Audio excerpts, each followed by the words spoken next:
ये करते हैं कि आटे की बात हो गई, चीनी की बात हो गई, आईपीपी बिजली की बात कर लें। बिजली कोई ख़रीद नहीं रहा इनसे, गैस कोई ख़रीद नहीं रहा इनसे।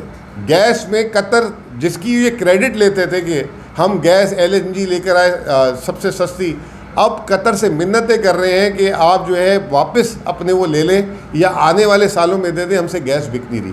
उसके लिए $5 अरब की, अल्लाह करे ये जो अब कतर का मामला हुआ उनका दिल नरम हो जाए और वो हम वज़ीर आज़म साहब की बात सुन ले। सरमायाकारी की अभी चीन गए हुए थे, चीन में जाके बोलते हैं कि जी $8.5 अरब की सरमायाकारी आ रही है, जिसमें $7 अरब के MOU हैं, वही MOU जो 3.5 साल से कर रहे हैं। और उसके बाद ख़ुद कहते हैं कि सबसे बड़ा चैलेंज ये होगा कि ये MOU जो है सरमायाकारी में तब्दील हो जाए, यानी कि उनको भी शक हो गया है। और जैसे ही ये ऐलान किया उसके अगले दिन शंघाई इलेक्ट्रिक जो 9 साल से पाकिस्तान में के इलेक्ट्रिक ख़रीदना चाह रही है, उन्होंने जो है हाथ जोड़े और वो कह रहे हैं कि हम जा रहे हैं वापस, क्योंकि हमसे ये वो नहीं हो पा रही। हुकूमत ताउन नहीं करी, इदारे ताउन नहीं करे। 9 साल के बाद वो भी चले गए। ये उस वक्त हुआ जब वज़ीर आज़म साहब ने ऐलान किया। फिर उसके बाद हमने अपने माजी से नहीं सीख रहे। IPPs में चाइनीज़ सिर्फ IPPs को 5,060 अरब रुपये हम कैपेसिटी पेमेंट में दे चुके हैं। 5,060 अरब, और उनकी जो बकाया जाद है वो 420 अरब रुपये। चीन गए, उनको कुछ बोल कर आए कि जी हम दे देंगे आपको पैसे। 5,060 अरब रुपये अगर इस वक्त विजन होता है इनका, और ज़रा सी अगर ये दिमाग लगा लेते, 3-3.5 हज़ार अरब में पाकिस्तान के डैम्स बन जाते। ये दासू भी बन जाता, भाषा भी बन जाता और मोहम्मद भी बन जाता। वो हमें नहीं दिए। हमने 5,000, अगर उस वक्त का नवाज़ शरीफ साहब की दौर का एक्सचेंज रेट 100 रुपये में ले लूँ तो ये $50 अरब हम कैपेसिटी पेमेंट में पे कर चुके हैं। $50 अरब। और अगर आज का एक्सचेंज रेट लगा लूँ खुले दिल से तो तब भी 17-18 अरब हम कैपेसिटी पेमेंट। ये वो गरीब मुल्क है जो इस तरीके से पैसे दे रहा है। अब वो किया था, अब नया ऑयल का एग्रीमेंट कर लिया, तेल का, जो तेल की पाइपलाइन जो है वो शायद आज़रबाईजान की कंपनी है, उनके साथ कर दिए कि उस बाहर से तेल आए ना आए, वो पाइपलाइन बिछाने के उसका भी डॉलर में टैरिफ देंगे, फिर डॉलर में देंगे। तो ये पता नहीं हमारा ये सारे के सारे ऐसे मुआहदे इनके साथ ही और इनके ज़माने में क्यों होते हैं। फिर अब अगली बात ये है कि मुल्क में NFC आ रहा है। NFC में खैबर पख्तूनख्वा बड़ा क्लियर है। सबसे पहले हम ये कहते हैं कि जी NFC को दुरुस्त किया जाए, 7वें NFC को जो है दुरुस्त किया जाए। खैबर पख्तूनख्वा में जो फाटा के इलाके मर्ज हुए हैं उसके हिसाब से जो हमारी नई आबादी है और जो हमें नया एरिया मिला है उस हिसाब से हमारा शेयर बनता है वो आप हमें दे दें। जो 19 अभी हमारा शेयर बनता है 14.62%, वो बढ़ के हमारा 19.8% बनता है। फिर उसके बाद वफाक बात कर ले कि जी करना है क्या नहीं करना।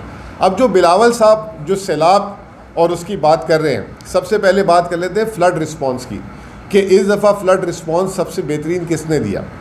फ्लड रिस्पॉन्स खैबर पख्तूनख्वा में एब्रप्ट आता है, बग़ैर वार्निंग के आता है। कोई क्लाउड बस्ट की दुनिया में टेक्नोलॉजी नहीं है कि क्लाउड बस्ट कब होगा, किस टाइम होगा, किस तरह होगा, किस जगह पे होगा। क्लाउड बस्ट होता है, 6 घंटे में हमने जो है उस पर रिस्पॉन्स टाइम दिया। 13 डिस्ट्रिक्ट्स पे हमारा ये जो सैलाब आते हैं, सारी चीज़ें आती हैं, हमने 6 घंटे में रिस्पॉन्स शुरू किया।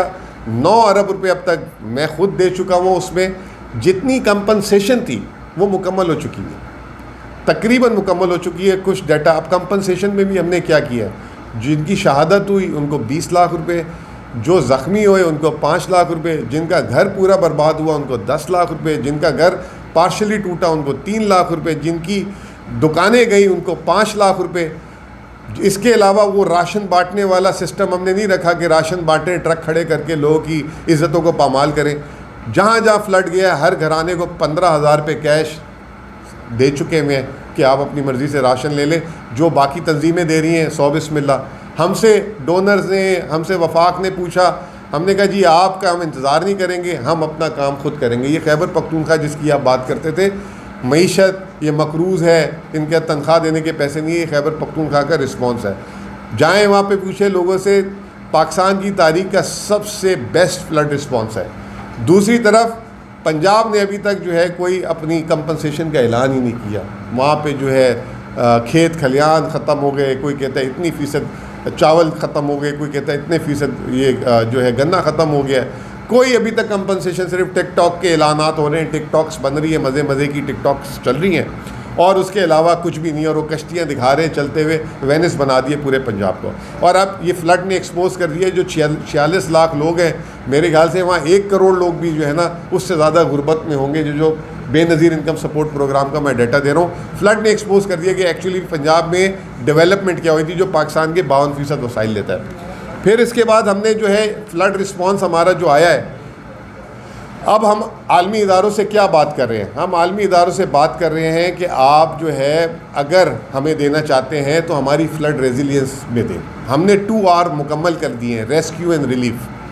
2022 का जो अभी तक जो फ्लड था, कल ही एक सिंध से नामवर सियासतदान, उनके बेटे आए हुए थे पेशावर में, तो वो मुझे बता रहे थे कि जो 2022 में मकान बना के देने थे सिंध हुकूमत ने, वो अभी तक चल रहे हैं, और जो उनको रिलीफ की अमदाद देनी थी वो अभी तक जो है लोगों तक नहीं पहुंची, 3-3 लाख रुपए।